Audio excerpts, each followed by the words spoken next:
y de la poesía latinoamericana perteneciente a la llamada Generación Decapitada, junto a Arturo Borja, Humberto Fierro y Medardo Ángel Silva.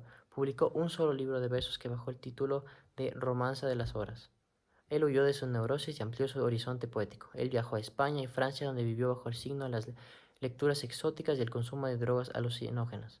Entonces, saciada de su alma, de raras experiencias, retornó a Quito, donde su vida se fue consumiendo por el cansancio y por las drogas, hasta que enfermó y la muerte lo visitó el 7 de diciembre de 1927 a los 38 años de edad.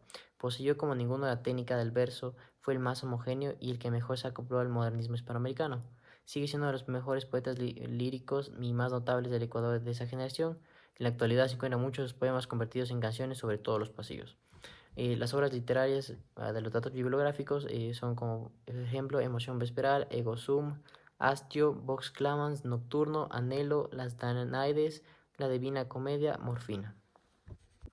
Ernesto pertenecía a la generación decapitada del modernismo. En Ecuador, de las primeras décadas del siglo XX, apareció un grupo de jóvenes llamados Generación de la 30, que eran representantes del realismo social. Una de las características de esta generación es que incorporaba la narrativa al hombre y a su tierra, se buscó definir el sentido nacional de su cultura, está en la búsqueda se tradujo un acercamiento a la condición humana del montubio, el cholo, el indio y el obrero, y se peleó por sus derechos y por evadirle injusticia.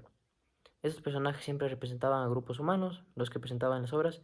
La literatura quiso denunciar, protestar, reclamar por explotación e injusticia, y los escritores de los 30 se rebelaron contra el lenguaje heredado a la tradición literaria española, y el tema central de la narrativa de los 30 es obviamente el Ecuador.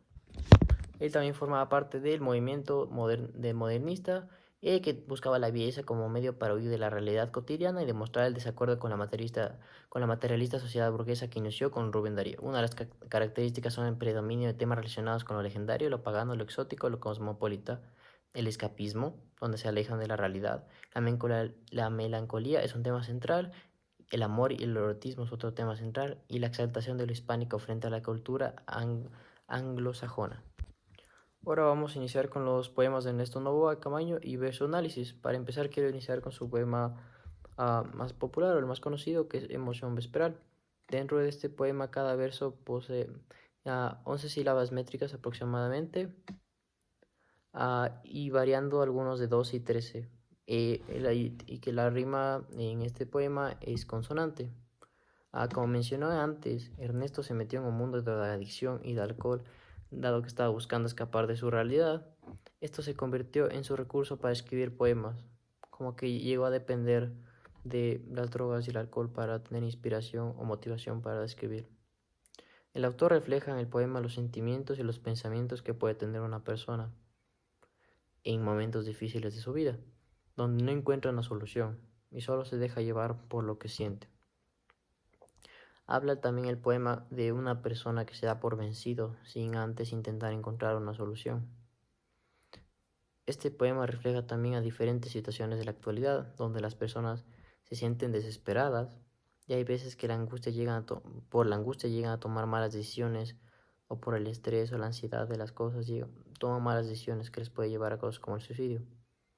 Ahora quiero dar ejemplos en donde podemos abarcar estos temas del poema. Ah, Aquí hay aquí hay la parte que dice: hay tardes en las que uno desearía embarcarse y partir sin rumbo cierto y silenciosamente de algún puerto irse alejando mientras muere el día. Aquí claramente vemos una de las partes de cómo solo es una persona que quiere escapar, de que no sabe las decisiones que quiere hacer, que solo quiere que el día se acabe, que no sabe a dónde va a ir, que no sabe las decisiones que va a hacer. Y otra que está aquí, que es perderse después de un desierto y misterioso mar no descubierto por ningún navegante todavía. Cabe recalcar que el mar significa muerte, y la muerte tiene mucha importancia en este poema y en general en las escrituras de Ernesto. El autor utiliza imágenes para convertir varias metáforas en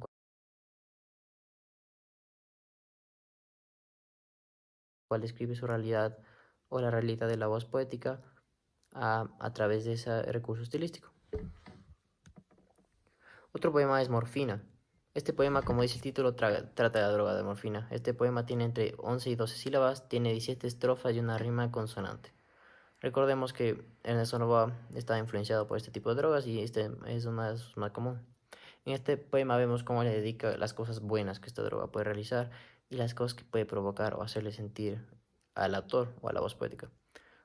La voz poética del autor claramente tiene una adicción hacia la droga y se comienza a formar una dependencia de ella. Aquí hay unos como ejemplos donde podemos ver. Aquí dice: tú sabes secretos de faquiris magos, para las dolencias, para los estragos, para los embates de toda ficción. Realiza una metáfora de cómo esta droga le ha logrado influenciar en su poesía por saber de los secretos de los magos.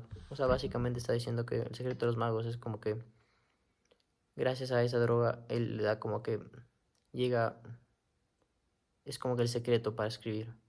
También podemos ver acá: muchos compadecen a lo que te amamos y los pobres no saben por qué te buscamos y por qué es tu culto nuestro único amor. Más evidencia de cómo usa las metáforas y la imagen para describir la adicción de la voz poética de esta droga. Finalmente tenemos de lo que llevamos el secreto anhelo, de batir las alas y emprender el vuelo, lejos de este mundo, lejos de este suelo, donde tiene un trono la vulgaridad. Aquí vemos como una parte del modernismo exacto, donde hay el- donde se desprende de este mundo y es una forma de que él se pueda alejar de su realidad a través de esta droga. Finalmente quiero terminar con el poema de Ego Sum. El poema no tiene una estructura ordenada, ya que tiene entre 13, 14 y 15 sílabas. Tiene 3 estrofas y predomina la rima consonante. Este poema creo que yo habla de la personalidad de la voz poética, como casi todos los poemas de él. Y es una que es diferente a la normal, una que no está también por la sociedad, ya que por varias razones de, de las acciones de esta voz poética, las personas huyen de él, pero sin embargo ya está acostumbrado a ese aislamiento. Aquí vemos ejemplos y para analizar que dicen: mi cerebro enfermo, sensitivo y caótico, como araña poeana, teje su red el mal. Él está consciente de sus acciones y personalidad, pero sin embargo lo sigue haciendo, teniendo en cuenta que pueden ser malas o buenas.